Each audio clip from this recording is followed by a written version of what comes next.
Kill Complacency, a podcast that inspires growth and intentionality and helps you overcome your greatest obstacles. My guest today is Larry Hagner, and he is the podcast host of The Dad Edge. I was on his podcast. He's written several books, and Larry is, in my opinion, probably one of the most intentional dads I know. Not just dad, but also husband. So, Larry, could you tell us a little bit about how you started The Dad Edge? Because I know that your upbringing, it wasn't easy. Yeah, it was definitely pretty crazy. It's a really odd, unique sort of story. I had a really chaotic childhood growing up. I had several father figures that kind of came in and out of my life. And I think it was back in 2011. I made myself three promises when I got married in 2003, and I was going to be a good husband. That was going to be one. I'm going to be a good patient dad. That was number two. And number three was I'm never going to hit my kids out of anger. And the book that I just wrote almost a year ago now, it's my fifth book, but I'll never forget this because my editor and the publishing company, they told me to write, a synopsis of the back of the book. And the first sentence is, in 2012, I became the monster I swore to protect my kids from. And he's like, you can't put that on the back of the book. And I'm like, yes, I can. I was like, I'm questioning that. He's like, but that's just really raw. And I was like, yeah, exactly. I think it really does need to be raw because, being a dad is tough and I want to be a good dad. And I swore I would never hit my kids out of anger. And because I was hit a lot growing up. And my 4-year-old at the time, he's 18 now. But there was one night where I was just having an absolute horrific day. My wife was a stay-at-home mom for a few years. At that point, we had two kids, 6 and 4. Now we have four.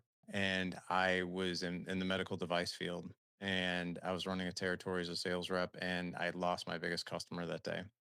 And it literally took up about 60% of my income and about 60% of my total territory volume. So it was a huge hit. So I was like, I'm going to be fired. I have a stay at home wife. How am I going to make ends meet for the next several months until I somehow make this up? We were getting ready to move actually into a bigger house at the time because, so we were packing, and I was packing up my kid's playroom, and I had spent like 3 hours just by myself down there, just in my head. And my 4-year-old came downstairs to play in his playroom that I'd spent like hours, packing in boxes and stuff like that. And I left some toys out for him. And I said, hey, the only thing I ask is like, you can play with some toys. I left some toys out for you, but please don't get the rest of these toys out if you don't mind.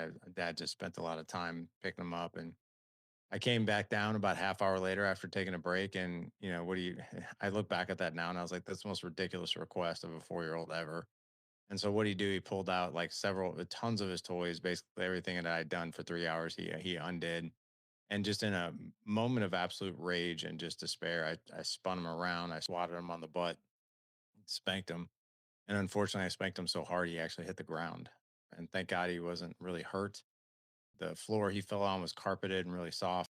And but when I went to go pick him up, because I knew exactly what I did in that moment, I was just devastated with guilt and shame right in that moment. And I went to go like reach my hands out to pick him up, and he literally like just covered his eyes and shuddered with like absolute fear.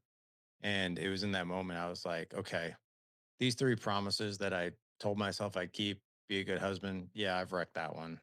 Not that I was abusive or anything like that. It just really wasn't showing up. And then I wasn't a patient dad. I had a hot temper. I never hit my kids up to that point. Haven't hit them since. And then the last one was the deal breaker, and I picked him up and put him in the bathtub, put him to bed, and went back down to my office and was just crying, like just totally crying. I just lost it, and I was, of all things, I was on Facebook, and I was just scrolling through everybody else's life, and I'm like, oh, look at that, Susie's got a new house. Oh, look at that, they got cool kids, and there was this button in the lower left hand corner that said create a page.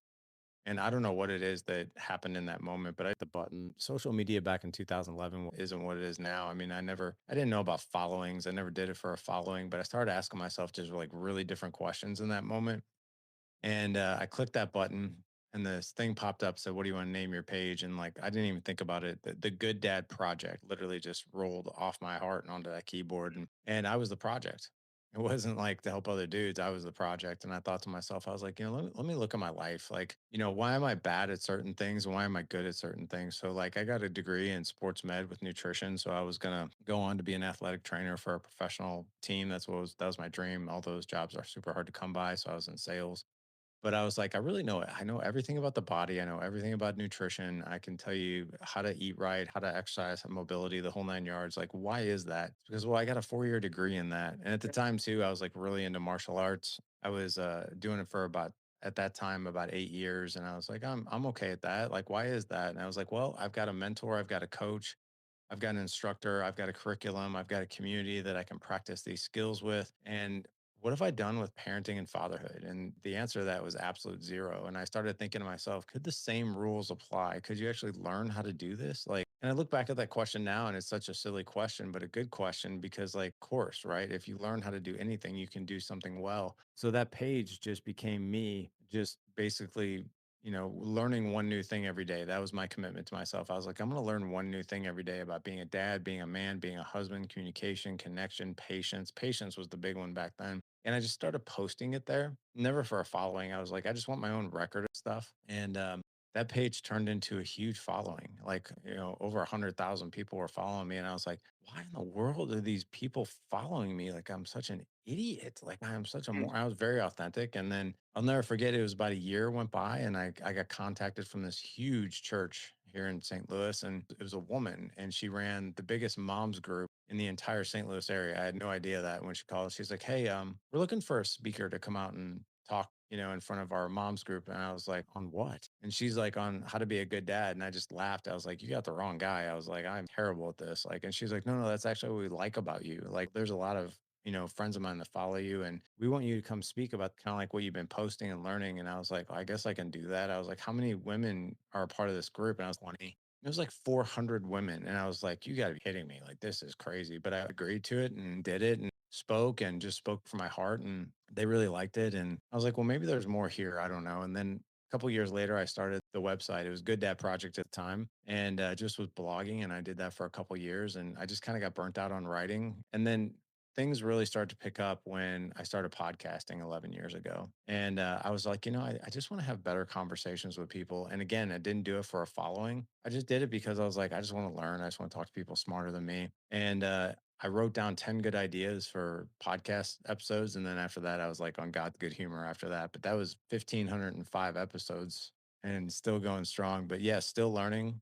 It's a learning environment. That's what it is. And I always say I'm client zero and I'm the first student in the front row asking questions of amazing guests like you. You've been on the dad edge and been a tremendous opportunity to learn and share. But that's how I got started. I wish I could say it was pretty. It wasn't.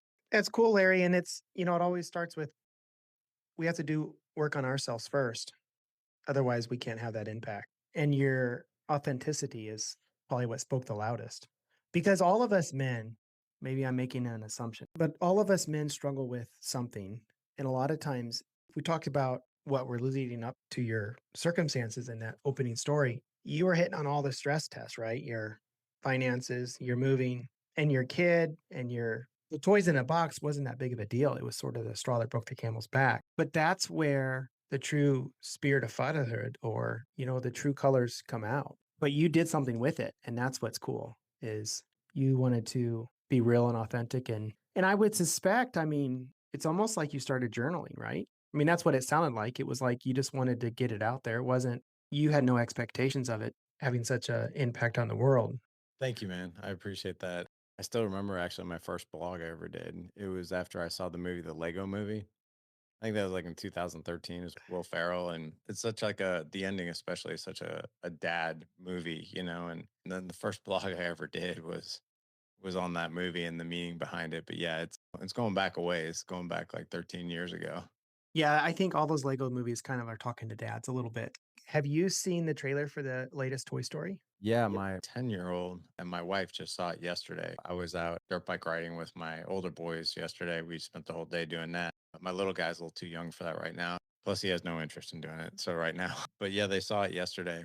I asked him how it was, and he's like, it was awesome. So I don't know much about it other than they kind of revamped it more like now Toy Story 1 came out, which I think was like 1998 or something like that. There were no screens, no iPads. So I'm pretty sure like that's the premise. I haven't seen it. I saw the trailer because my wife wants to see it. But that's what it's about is kids aren't playing with toys. And so that I was thinking about that issue you had with your kids getting the toys out of the box. If we continue on the trajectory we are, like that won't be a thing because kids have screens in front of them instead of toys. Right. So it's crazy. It's crazy to think about. Yeah, it is. In our house, though, we do a couple things around screens. I actually wrote a kid's book on screen time, the good, the bad, and the ugly.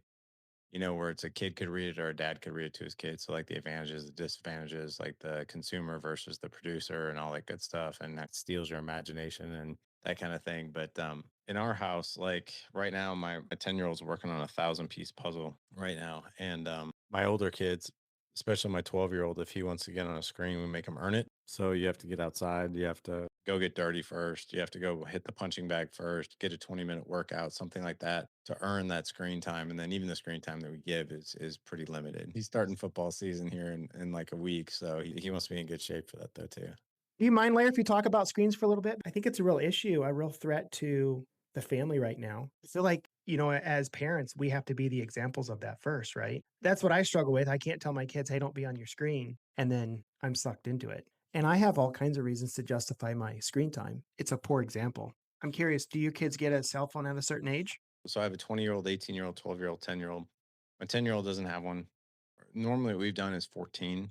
My Okay. 12-year-old does have one now, and it's because he leaves the house a lot. We've made his iPhone into a dumb phone, so he can only text and call on it.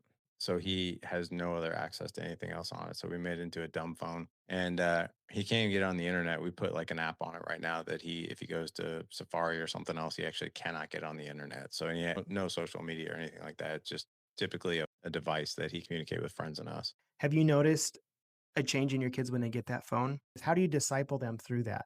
Yeah, so I think it's the phone thing is a really interesting. I've been actually interviewing a lot of people about screens and psychology of them and what they're doing and that kind of thing. And it's when you get into the phone, especially if your kids are on social media and they're looking at reels and that kind of thing, it's like your brain goes into flow state. So you basically lose all concept of time. And the brain also is never wired or designed to take in that much information at a time. So it actually like exhausts your brain. It's like kind of like taking your brain through like a bit of a marathon. And it's creating a lot of, I think, laziness, a lot of apathy. Even my 20-year-old who still lives under my roof, because we have a rule. I was like, whether you pay for your phone or not, you're under our roof and we will have really protected guardrails around that. So like even my 20-year-old who has been 20 since March, he's got screen time limits on all of his apps. So like if he goes past that limit, then he has to request more time, which sometimes we allow that depending on what he's doing, like if he's studying or something like that, because he's going through EMT training and that kind of thing right now. And if he's studying, it's one thing, but if he just wants a death scroll or something like that, the answer is no. You got to go do something else. 81 miles a year is what we are scrolling on our phones right now. Are you serious? Can you believe that? 81 miles. It surprises me to hear that. I'm like, my God, that's a lot of miles. But it also surprises me it's actually not more, like in some cases. Like a 12-year-old has a good friend of his. It's really weird to me too, because his mom is a fifth grade teacher, and you would think like she has probably more boundaries around that, more expectations around that. But like my 20-year-old said, he was like, hey, I'm not going to say his name. He's like, hey, let me see your phone for a second. And he looked and he said that he is spending 47 hours a week on his phone. And one day in particular, he spent 19 hours on his phone. And I'm like, are you kidding me right now? Like, how is that okay in anybody's house? My 12-year-old just spent the night at his house this past weekend, and he was up until 2 a.m. scrolling on his phone. And then he got up at 4 a.m.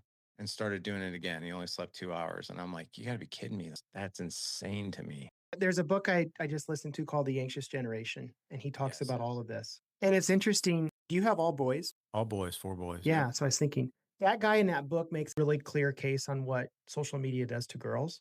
And, that screen time is completely different for boys and girls. And that's what I'd missed with my kids was the comparison trap that girls fall into. And honestly, depression because of that, because they just can't measure up. And Yeah. there's filters and all this other garbage. And for boys, they get sucked into the video games or videos or reels much quicker. That was really interesting for me in that book. His emphasis is just what you're doing is that we need to put guardrails up as parents, really to protect our kids to be engaging in other minds in other ways and not just defaulting to a screen time. I agree. Can I share something with you? It just came Yeah. to my attention. I interviewed a woman named Leslie Tyler, and she's the founder of Pinwheel, which is a lot Okay. like the company Bark. So, like, they make products like came out with what's called a hallway phone. It's a landline that you can pick the contacts that can call you. So it's a spam free. So no spam can call you or anything like that. But it's like literally a landline. that like little guys, like my 10-year-old who don't have a phone, they can pick up the phone and call like one of their friends and ask them if they want to do something, that kind of thing. But then they also have a couple other products. One in particular, it's a pinwheel Samsung device, and it's like it alerts you, and kind of like how Bark does, which we're a partner with Bark. I love Bark, but it alerts you if there's any bad things going on. You have complete and total autonomy over that phone. You can shut it down. You can check all their text messages right from your phone. Really cool stuff. But she brought up one of the first things we talked about is what is social media doing to boys? And she brought up something, and I've seen this in my older boys too, especially like I grew up in the era where if you wanted to see like somebody who was fit, you'd go and buy a muscle and fitness magazine from like a gas station or something like that. Now, like you see this on repeat on Instagram and everywhere else. And it's actually, she mentioned, she's like, it's being really detrimental now to boys. Like boys even have like body image issues and stuff like that. All my boys are pretty fit, but my 18-year-old is kind of like really fit. He loves to work out and train. And we were on our way back home yesterday from dirt bike riding. And my brother-in-law was the one who was actually driving. So I sit in the back seat with him and we were just talking and stuff like that. And then he'd scroll a little bit and we talk. He brings up this photo of Sam Sulik, who is like this, he's like one of the youngest like professional bodybuilders right now. He's in fantastic shape and he's very open to how much steroids he does and that kind of thing. He's like a specimen. And he's also really smart though too with like nutrition and training and that kind of thing. So some of his stuff is pretty valuable. I asked her, I was like, what does the conversation look like with boys? Like when they see that stuff, I was like, because this is new ground for me. And she said something really interesting. And I tested this actually yesterday. She's like, whenever you see like your boys like pull up all these fitness influencers and they're seeing photos of their like incredible physiques. And she's like, well, you don't know you're seeing those photos like that. There's probably a filter through it. Maybe there is, maybe there isn't. But that person probably took like 10 pictures of that same pose and they had the lighting right and they had everything perfect. There was this picture of Sam Sulik who was doing a lat spread, which is like that's where you kind of push your wings out of your lats. And he's really lean. He's got like a Christmas tree in the lower back, which shows how lean he was. And she's like, when you see your kids do that, especially boys, ask them, what are you feeling when you see that? And so my son pulls this up yesterday. So it's like I just recorded a podcast on Monday. This is Wednesday. This happened. He's like, check this out. Look at Sam Sulik's back. And I was like, whoa, that's crazy, man. That is crazy. And I looked at him. I said, what do you feel when you see that? He's like, oh, he's like, it's pretty impressive. I was like, well, do you feel that that is the level that you need to be at? I was pleased to hear his answer because she said, boys normally feel is like, well, I need to look like that. And then they fall into that same comparison trap that a lot of girls do. And he's like, no, he's like, I wouldn't want to do that. He goes, and he's about 165 pounds right now. He was 210 when he was playing football just about 9 months ago. He's lost a lot of weight because he wanted to get, fit again. And he's like, no, he's like, I would like to be at the same body fat I'm at now, which is he's about 9% body fat. He's like, I'd like to be at that, but like 190 pounds. That would feel really good to me if I was at that point somewhat healthy, right? But also like I could see where he could easily fall into the comparison trap. But I think what she stated was is having a continuous conversation around that because they just don't have the developed brains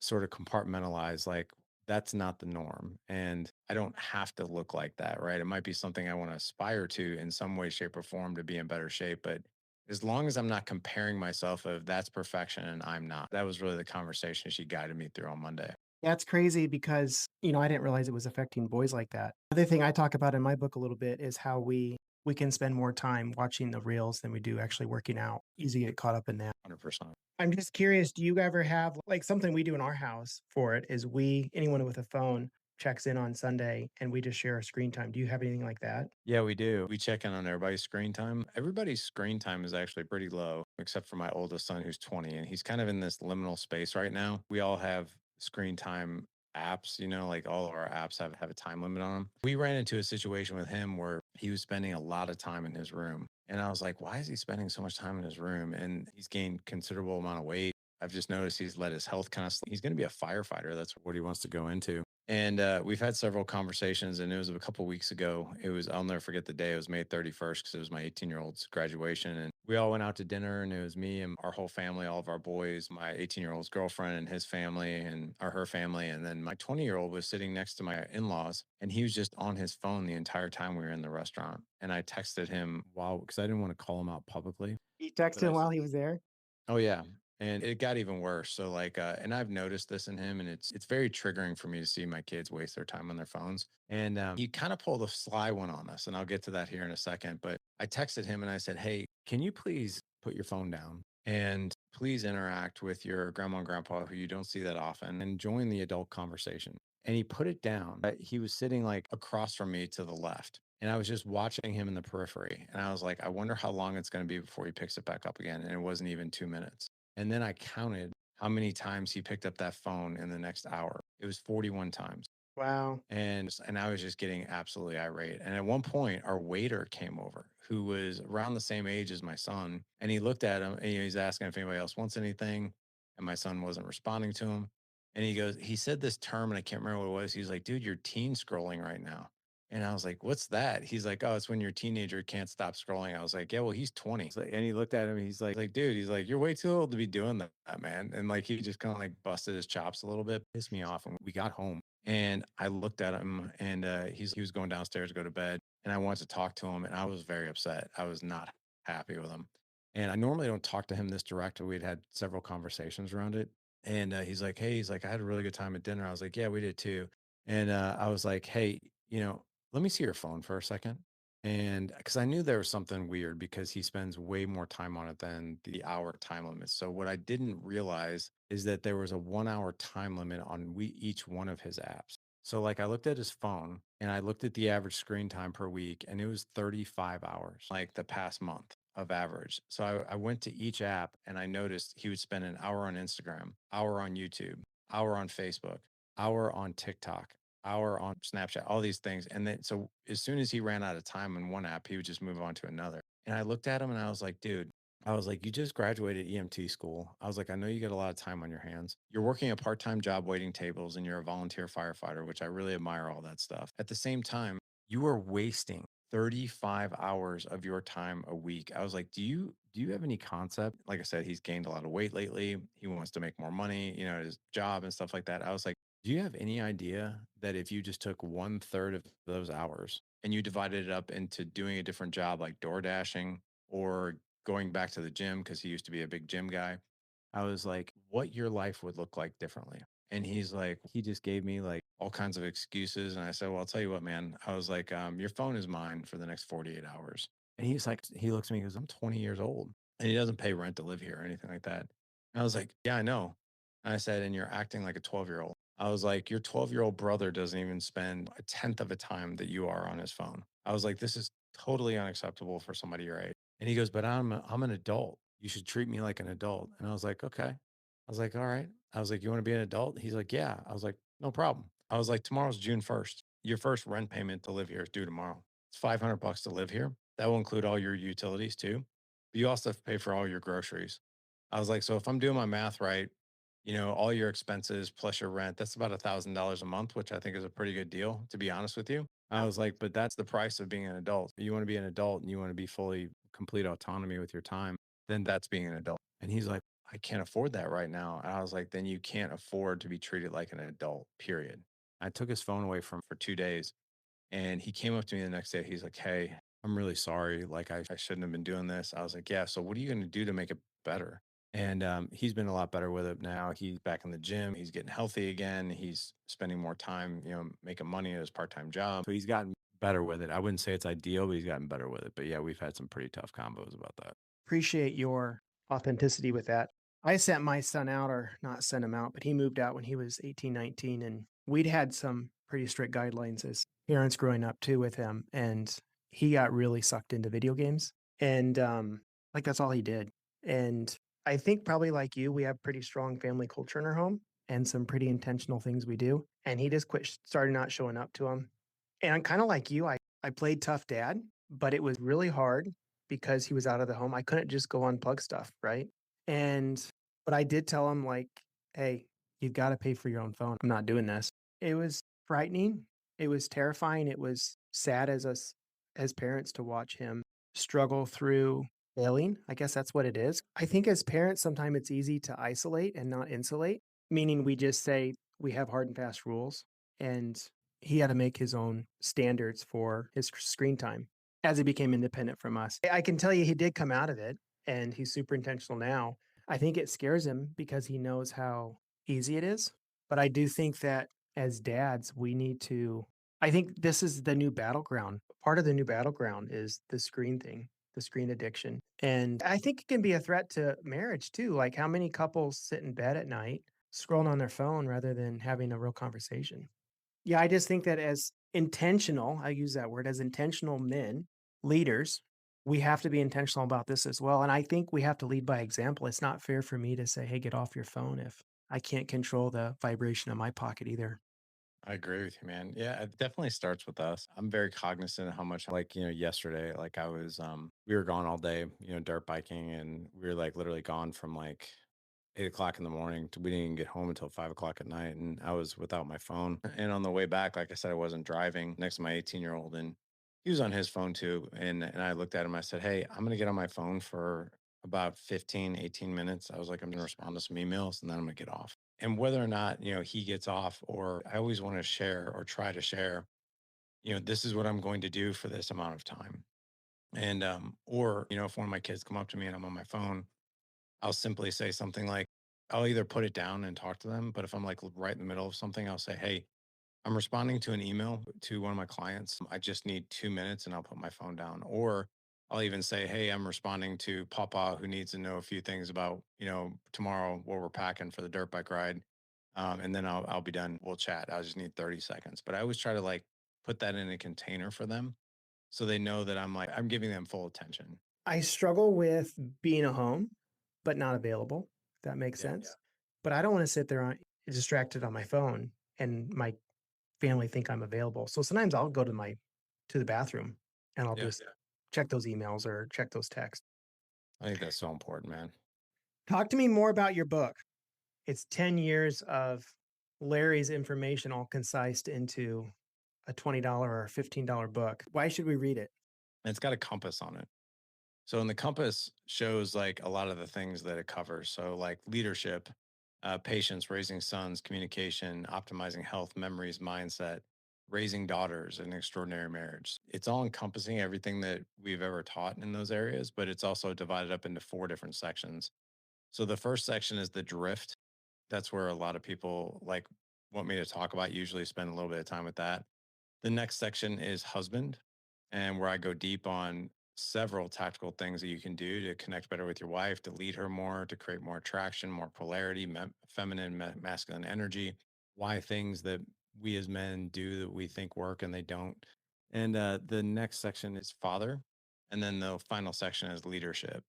Talk to me about the drift because I feel like that is obviously that's first for a reason, right? We have to identify the complacency. So talk to me about that part of it. The drift is like this wash, rinse, repeat of every day feels like kind of Groundhog Day in a way. It's a really sinister, sort of slow metastasizing, thing that happens to us. We don't wake up one day and we're like, oh wow, I just started drifting today. Usually we wake up and it's something that's kind of like rumbling in the back. And the symptoms of that I've seen are like, I don't necessarily have the marriage that I want. I don't have the connection with my wife that I want. It feels like we're co-parents. The coolest thing, usually from like I would say a physical health perspective, the drift will kind of steal our bodies away from us because we're not really paying attention to it. In fact, men usually feel pretty guilty about any type of self-care whatsoever, but exercise is usually something that goes away. Nutrition, proper nutrition, sleep, and all that. We tend to white knuckle a lot of things and just go about our day trying to serve everybody else from an empty cup. The connection with our kids and leadership with our kids is usually not exactly where we want it. Even our mental health is usually pretty taxed. And men in general, our emotional IQ is not really high. But that's not necessarily our fault. It was usually kind of like the environment we were raised. Young boys are usually told, don't feel your feelings, stuff them down, get over it, be a man, grow a set of balls. We tell them that kind of stuff, which basically tells them not to really deal with their emotions. And when you're not dealing with your emotions, you don't even really understand them. So if you don't even understand your own emotions, like how in the world are you going to help people validate other people's emotions and that kind of thing? Also, I've seen this in careers. So one of the quotes or one of the statistics that I quoted in the book was 82% of men go to a job every single day that they either hate or dislike in some way, shape, or form. But that's 8 out of 10 men that don't like what they do. It's only 2 out of 10 that actually somewhat enjoy or whatever they do is insanely fulfilling, right? Oh, one more thing. 70% of men report being lonely. So what that really shows us is we don't have a good group of circle of friends. We might have friends, quote unquote, but I'm not talking about the type of friends that, were your college drinking buddies. Every answer to every question is good, fine, and busy.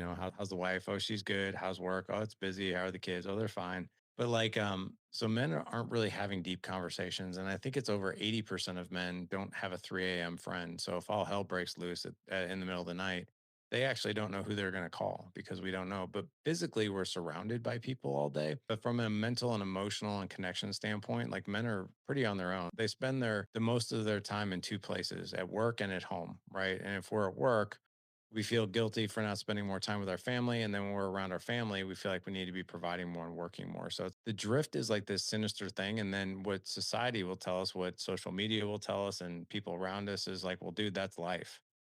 You just got to get through it. Right. And that puts us more into like survival mode instead of thriving mode. And so the drift is all of that's happening.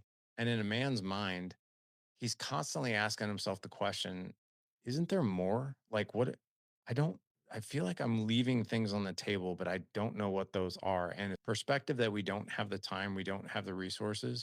And even if we did, we would feel insanely guilty. We just continue to white knuckle it. And I think the drift really comes to a head.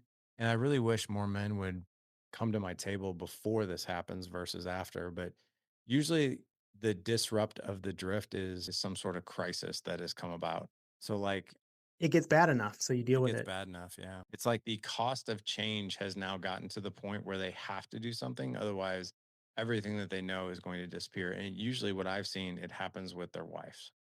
So like I'll get an email from a guy literally on the weekly saying like, "Hey, can I schedule some time to talk to you? My wife literally just told me that she wants a divorce." Or my wife told me that she doesn't want to be with me anymore, or she's starting to think about life without me.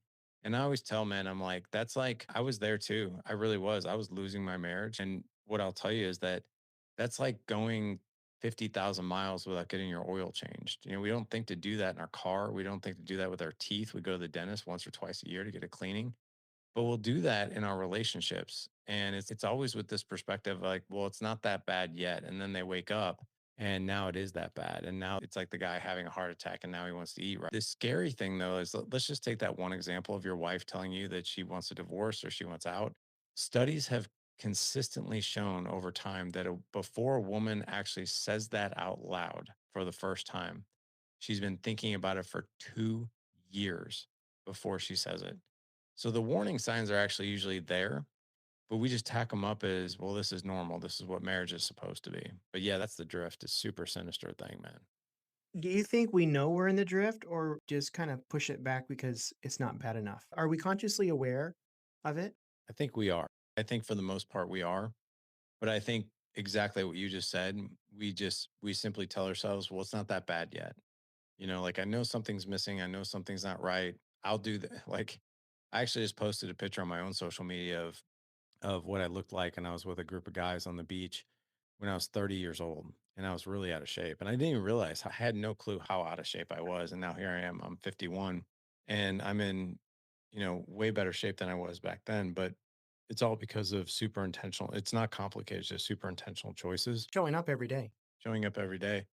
And I remember being 30 years old and just getting married. We just had our first kid, and I was like, I'll get to this when life slows down. And I knew in the background things weren't right, but I also I didn't think that there was another way.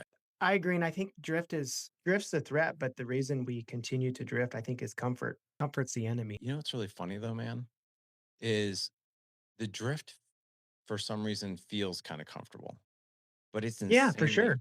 uncomfortable, right? But you don't Yeah. realize how uncomfortable it actually is until you disrupt it and start to take action on these things. One of my coaches, he's one of my best coaches in our we have a business owner program, so it's called the boardroom. And one of my coaches in there, he was 20 years LAPD sergeant. So like, and then he retired early and became a coach, and he works for me now. And but he literally used to weigh, and he just posted this photo, 100 pounds more than he does now. He's about 100 and it's actually more than that. I think he's about 170 pounds now, and he was like almost 300 pounds. And he posted this picture, and I'm like, does not even look like you. Like, I can't even believe this was you.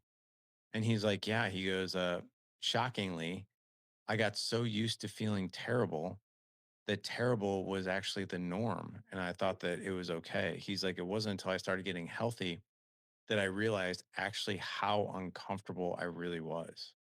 Yeah, for myself, I remember being late 30s, and because I wasn't taking care of myself, my body would ache when I woke up.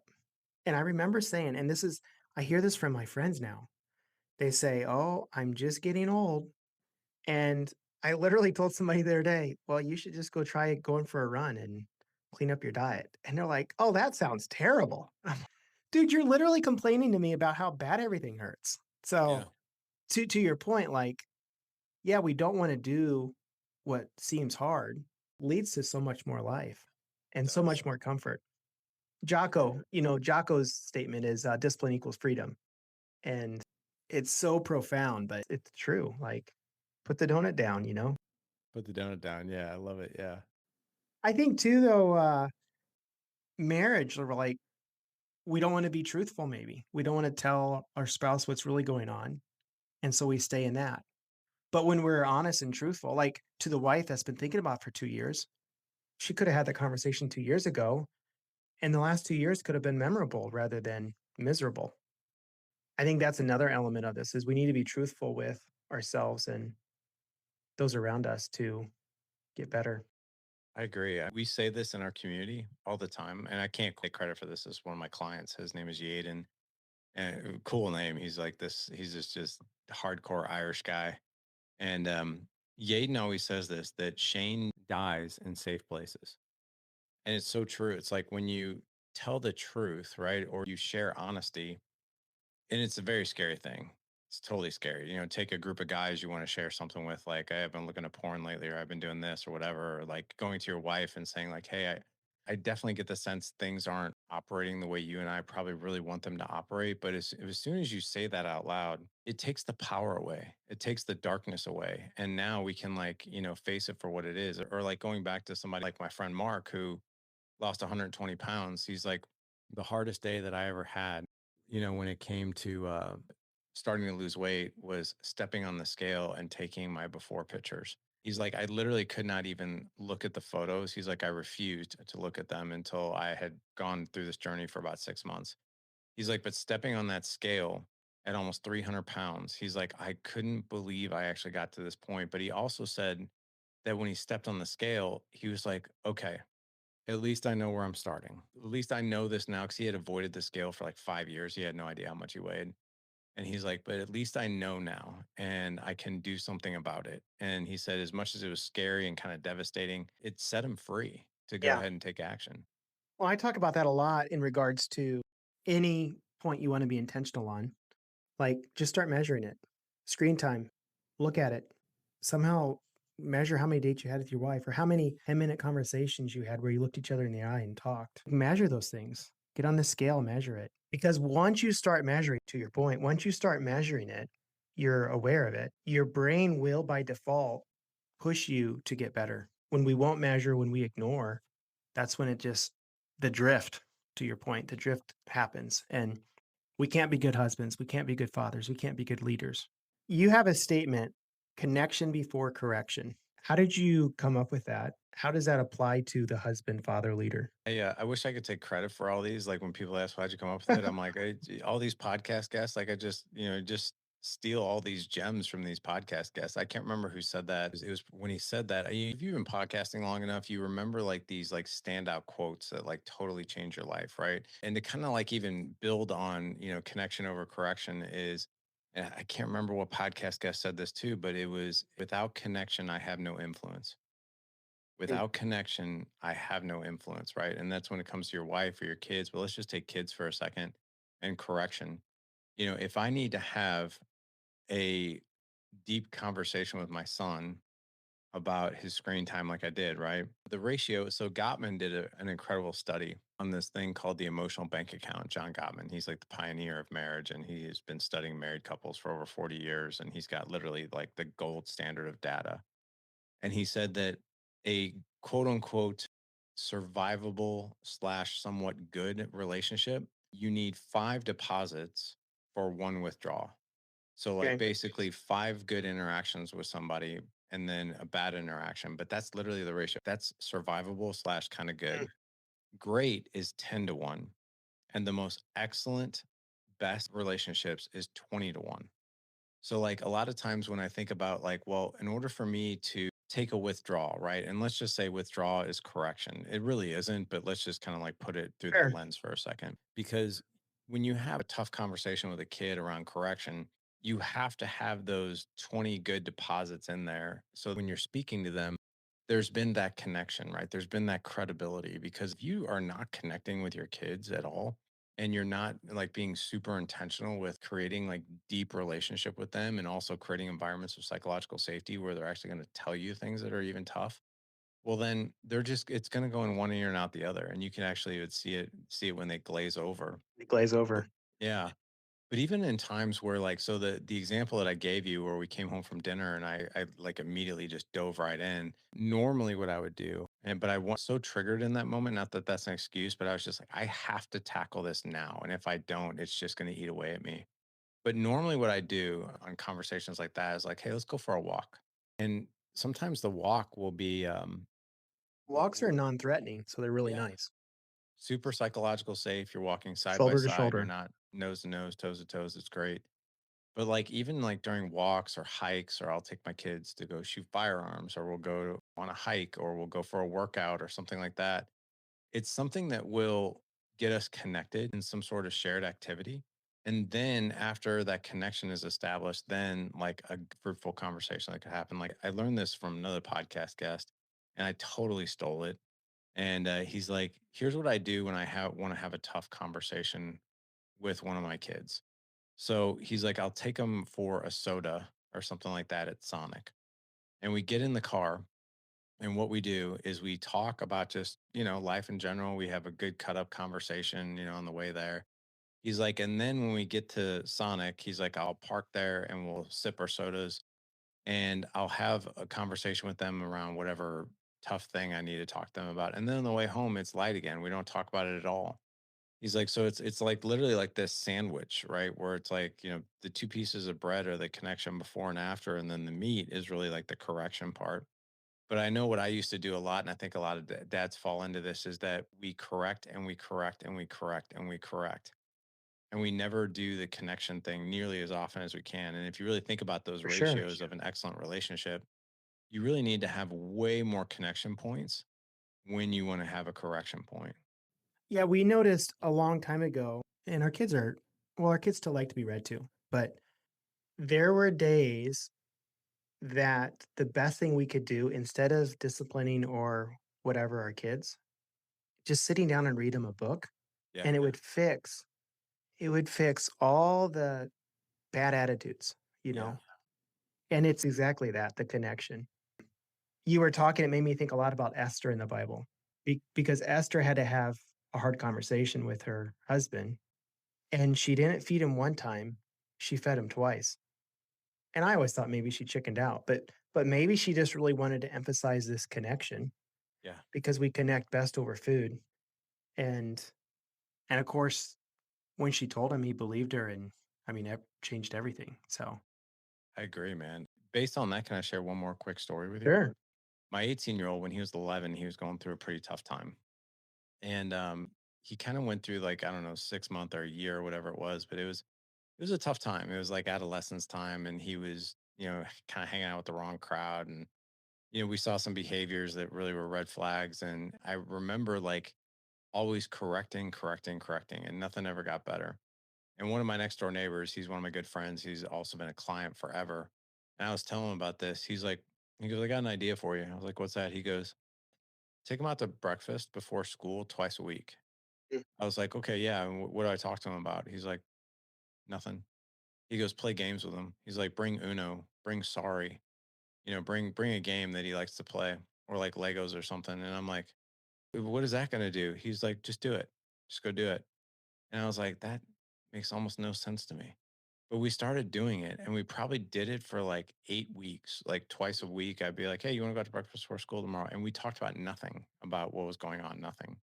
And man, I could not believe after just doing that and nothing had to really be corrected out loud. He just started correcting himself.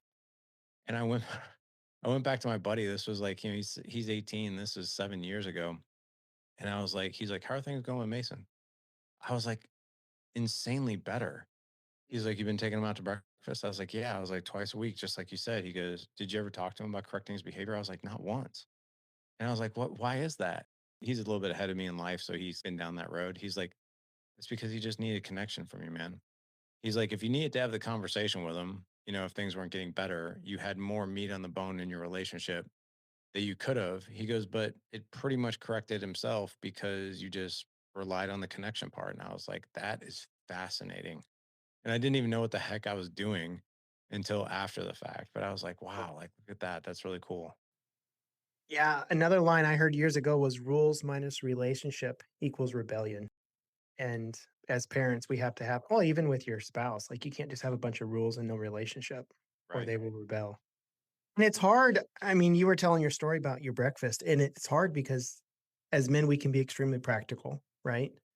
And time orientated. And so it's hard to, or as moms, it's hard to stop and read the book. It's hard to stop and do the breakfast thing and not feel like it's accomplishing XYZ. But we'll find out, I think, in the pursuit of it, that it will create connection and that will fix a lot of our frustrations. Yeah, great, man. What's something you're doing right now that your future self is going to say, "Attaboy, Larry, good job"? I'll really rely on two things. And I think it's some things like start with self, right? Faith and fitness are the two things you'll see me doing every single morning. So I dive into the word every single morning, and then I move my body in some way, shape, or form every morning, whether that's I'm at the gym, whether I'm doing jujitsu, whether I'm, just going for a walk on Monday mornings. I walk 10,000 steps before 8 a.m. It's just one of the things I like to do. And, but I've noticed that the more I take care of my physical body, even at like 51 years old, the better I feel and the better that I operate. And then the faith element, I mean, that just feeds so many different things, for me. And I know you're a faith based guy too. But I'm noticing that even as the weeks pass by, like you and I are recording right now on a Thursday, by next Thursday, if I keep these two habits going, I'm going to be deeper in my faith, which I'm going to be a better person, a better leader. I'm going to be healthier than I was even this past week. And that's what I think my future self would thank me for from that place anyway. Yeah. Yeah, stacking those bricks. Yeah.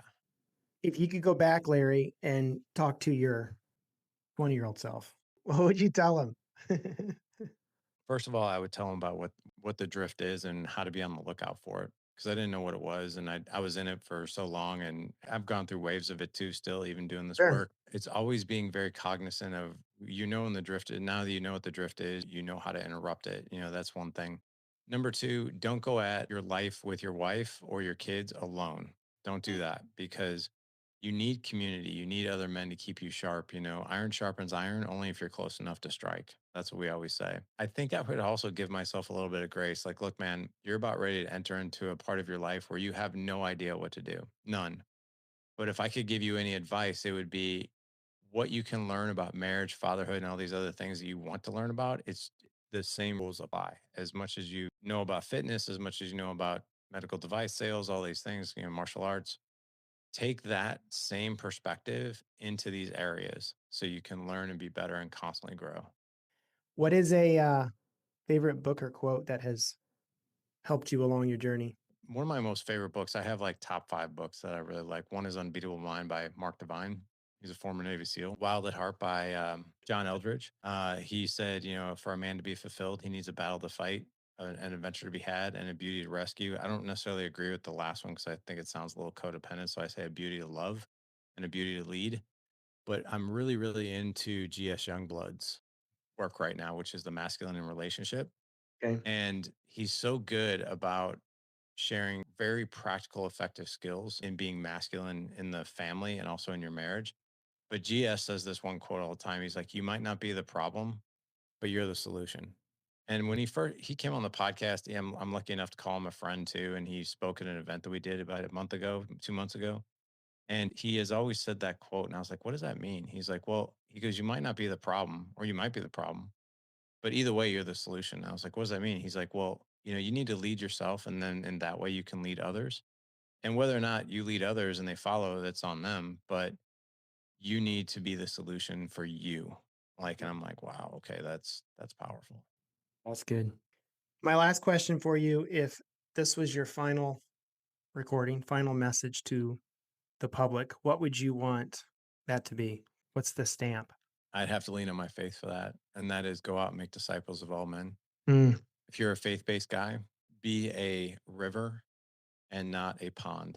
A river flows into other bodies of water, and a pond stays right where it's at. And I think if you can disciple, other men, whether you feel like you're worthy of it or not, I think it's you go out, you spread the good news, you lead in that way. You lead firsthand with your faith as the North Star, and share the good news and live it as best way you can. beautiful. Larry, how do people find and follow and connect with you? I always say that you can always start with the podcast. Got 1,500 and something episodes now. Like that's the easiest, that'll keep you busy for a long time. If you ever want to connect with me, you can always just shoot me an email at info@thedadedge.com. So that's an easy way. And then I got a few free resources. So if you're looking to have better conversations with your kids, you can go to thedadedge.com/kid questions. That's a PDF where I've got 25 questions. It's a total of 75 questions divided up into 3 different age categories, and it's called Questions for the Car. So 5 to 8, 9 to 12, and teenagers. So if you're looking to have deeper conversations with your kids and have a really good time, go download that PDF. And then if you're wanting the same thing for marriage, I have another resource totally free. It's a PDF called 25 Intimate Conversation Starters. So it's a great PDF to, pull it on your phone, print it off if you want to, have a great date night with your wife and just ask really fun questions that will make you smile, make you connect. Those 2 things are totally free. And if you want a signed copy of Pursuit of Legendary Fatherhood, what I'm doing right now is if you buy it right from me, I'll sign it and put it in the mail for you. But you also get access to 2 courses. One is called Creating More Patience in the Heat of Chaos with your kids or within yourself. 6 tactical skills on how to be a more patient, resilient, calm father. And then I'm also given access to Creating an Extraordinary Marriage through elevated communication, connection, and intimacy, where I teach you about attraction, how to communicate better with your wife, how to lead her better. But there's 11 tactical skills in that course. And if you buy the book for $28, you'll get access to both those courses if you go to thedadedge.com/legendary book for that. Sounds like an incredible deal. I mean, just your autograph alone would be worth $28. I don't know about that. Well, thank you so much for being on today. This has been good. I want to have you back sometime. And I feel like we hardly got into any of the stuff we could talk about, but it's been I good. loved it, man. It was great. I always say that, God steers the boat in these interviews wherever he wants us to go. So, because he knows the people that need to hear the message. Yeah, for sure. Thank you. Just wanted to thank you guys for listening to the end. In closing, I just wanted to add that if this message resonates with you, if it aligns with your values and something in it today triggered something, then you can also look me up on Facebook, LinkedIn, Instagram, YouTube. We are really trying to help people live more intentional lives to kill the complacency with which they have subscribed to. I know there's many ways in which I get sucked in all the time. So if this is beneficial, follow me there.